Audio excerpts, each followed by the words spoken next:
Hello and welcome back to the I Wish I Started Sooner podcast. I'm your host, Michael Dwayne Paylor, and I'm back for another episode. It's been a few weeks, or actually it's been months, but I guess even months are a few weeks. But anyway, I'm back. I'm happy to be back. I'm glad I'm back, and I got a special guest today. It's going to be on a phone. We're going to make a phone interview. And he is a music producer, an entrepreneur, and someone that I go way back with. So let's go ahead and call him. He goes by the name Naymez, New Jersey's very own future super producer, Naymez. Let's see if we can get him. Yo, bro, what's good? What's good with you? What's up? All right, man. You on the show, man. And thank you for doing the show with me. It's been a minute. Haven't talked to you in a while, man. I've been seeing you on Instagram. You're a funny guy. You always was pretty funny. I'm glad I'm seeing you doing the sketches and all that stuff, all the commentary and shit. But word. And also, I wanted to give you props for continuing to like do the music, man. Like, and just staying vigilant and like continuing with it, you know? Word, appreciate it. So yeah, I got this podcast because, you know, man, we went way back. You've been doing music. I did a little bit of music back in the early aughts. But, you know, I'm still in love with audio. So I started this podcast. It's basically just some pop cultural stuff, some interviews with people I'm cool with or I admire. And I'm happy to say you're one of those people. Like, you may not know this, but I credit you for being like one of the people who like helped me fall in love with music. Wow, that's solid, bro. I appreciate that, bro. Yeah, man. Because it was like fresh out of high school, because we went to the same high school. Fresh out of high school, I was still heavy into video. Like, I wanted to do a lot of directing and all that TV video stuff. Right. And soon as I saw the prices of that software, it was like, oh, I can't afford like $2,000 or $3,000 for like an Avid editing software and all that other shit. But then you were doing music. You was working with a FL Studio way back before. Like, now everybody's using that. Like, that's the signature sound.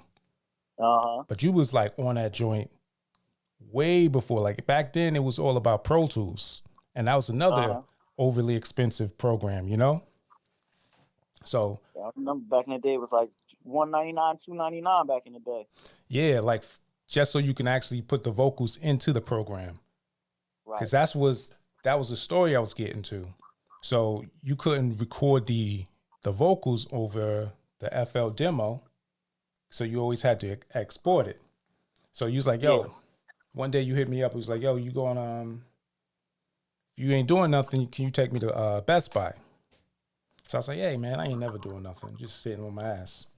So we go shoot to the Best Buy, and you picked up the audio recording software. Was it Magic something? Yeah, Magic's Music Maker. Yeah. That's nostalgia right here. So I was like, and I was looking at the prices. I was like, wait, that was only like $60. They got another one for $40. I was like, man. So we left. I had went back to the store later that day and picked up another, like the cheaper version of what you got. And I just started playing around with it because it was like, I think you was already rapping back then. Yeah. And you had a little bit of a Southern style, because I think you was born up here, but you grew up in like, was it Georgia? Yeah. I moved around a lot, but like I had just moved up here from Georgia. Yeah. So you had that like Southern kind of fast rap style, but it was kind of dope. So I think that was around the time. I think you started the group back then, right? The Black Embassy. It was just the Embassy, yeah. Oh yeah, the Embassy. I think Black Embassy is somebody else. Yeah. So do you remember like so let me jump back forward to what you're doing right now. You're still to this day recording music and engineering and such. Yeah, I'm still around. I had took a little hiatus, like I never stopped doing music, but not on this level.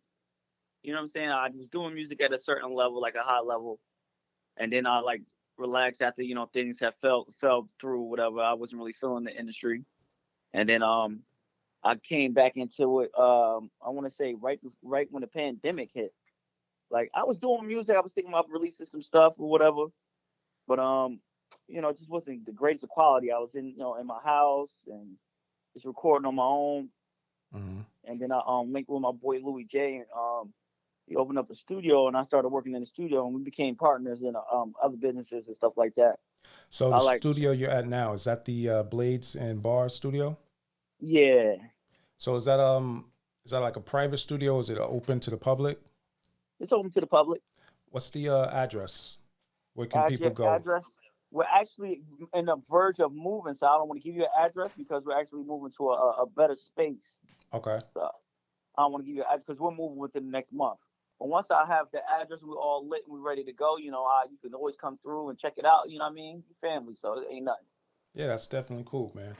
So with the little pre-interview thing, you refer to yourself as a hip hop artist. Like, is there a reason it's more so artist versus like a rapper? Like, do you feel like you just do more than rap now at this point? Yeah, I want to say I'm just an all around artist. Like I make beats, engineer, I mix and master. I sometimes do vocals on tracks. Sometimes I just rap. Whatever make the record hot to me. Yeah. So has there been any like where do you release your music to? Like, do you have a website or do you have like SoundCloud or YouTube Um, page? you remember back in the day, I used to be in the streets with it. So I used to burn my CDs and sell them. And Yeah, then man, I remember those days. I had to sit at yeah, the computer and burn 100 copies. Took 8 hours, like a right, full time job. right, So yeah, I remember yeah, them days. hell yeah. And I used to put the little stick on the CDs, all that. Yeah, man. Sometimes those stickers be so thick they won't even play in the car stereo. Right, right, They would get stuck. But you had right, to make it look fancy because other people was putting CDs out back then. right. It's But almost.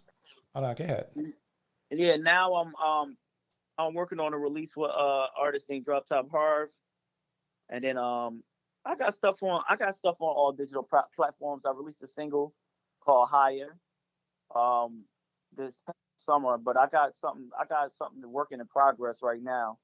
It's not finally slated because I'm actually working with a group of people that we're trying to help promote each other. So it's like we rotating times within the year. So I'm probably slated probably like October, November. I'll probably release something. Okay. Is that going to be like a EP or like a whole project It's on an gonna be album? an E. It's gonna be an EP. I might end up putting two. I'm probably end up putting two releases out. The collaboration with Drop Top Harvey, and then I'm gonna put out an EP myself. And the artist you shouted out, Drop Top. What was his name again? Drop Top Harv. Where can find his music? Oh, he's on all digital platforms and he's on YouTube. He's real heavy. He's averaging like 50,000 views on YouTube with his videos. He's like real video heavy. Okay. So the what would you say your goals are? Like, do you feel like you're comfortable where you are progress wise, or do you feel like you have like more goals to like get to as far as in music? I mean, at this moment right now, I'm actually happy where I'm at because you got to think about it. This game is about like staying relevant, and once you're not relevant, like it's harder to get back on than to get on. Mm. You know what I mean? And I had like a little name for myself, a little buzz for myself. And then I fell back and started working, taking care of whatever I had to take care of, my family, my kids, whatever. So for me to get back in the groove and do it at a high level, and people are reaching out to me the way that they're reaching out to me as of late, is like, it's amazing. I appreciate everybody that shows me love, because I was kind of like, in my mind, like, I want my spot back. Yeah. You feel me? I want my spot back, and I'm feeling like, I mean, I got that spot back, but I'm like, I'm up there. I'm like, I'm being revered, and people was, speaking my name up a lot more. That's dope, man. So I really want to like check out some of the music, like some of the stuff you're talking about. I feel like I missed the wave, you know? Yeah, I got some like features, like I'm like on a couple of hooks on like this artist named Louis J, his previous album that just released. Like I haven't been like releasing that until like this past year. So the main release I was on was this album called Passion by Louis J. I engineered, I mixed and mastered the whole album or whatever. It's actually a dope project. I think I'm on like 4 records on that album. What is the 10,000 Hour Network? 10,000 Hours Network is a company that I'm partnered with. Louis J is the owner of it. I'm partnered with Blazing Bars and 10,000 Hours Network. We all have a podcast station together. So I work on 10,000 Hours the Network and Blazing Bars, you could say, all together. I also have a podcast on 10,000 Hours the Network called the 10K Report with my counterparts, Rico 10 Stacks and Louis J. Hey man, that's dope. I'm gonna check you out. What like you said, the 10,000, that's a network, like? We're mainly based on YouTube. Okay. Yeah, I'm gonna send that on. I'll send you a link through your DM or whatever. Let you check it out. We mainly talk about hip hop, but we also got other podcasts on the channel. Oh, I also got a do-rag line that I released recently too. That's right. I saw a few pictures of that. Now explain that. You got like a embroidery like logo on your do-rags? Yeah. It started out as a joke. Like I had this like alter ego called Mr. Do-Rag, like a cat that just came home from prison, mad aggressive. And I started doing skits, the Mr. Do-Rag skits. So a lot of people was like, yo, like you should just come out with your do-rags, come out with some do-rags. So I got some do-rags embroidered or whatever and started like selling them. Actually, I just made an order for more do-rags just now, and people buying them. Like, that's so like, dope. So you got merch for like a signature character that you have. Word. That's fly, man. I'm proud of you, man. I'm like still inspired by you.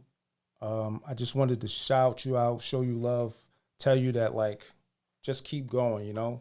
You got me into music to the way that I feel like almost sometimes it's a distraction. I like love music so much, you know? And it was like you was a part of that. And I appreciate it, man. I appreciate you, bro. No doubt. So shout your Instagram out so people could find you on social. My Instagram is Mixed by Names, MixByNaymez. Also, I got another page for Mr. Do-Rag. It's Mr.Durag_. All right, man. That's dope. All right, man. I appreciate you doing my show real quick. I'm a little small. I ain't got no network like you and the big dogs yet. But, I appreciate you taking a little time. Word, we can chat it up, man. We see what's going on out, you know what I mean? If I can help you out with anything, you know I'm here for you. No doubt, man. All right, bro. I'm going to let you go. I appreciate you, bro. No doubt. Stay up, bro. One. All right, likewise. Peace.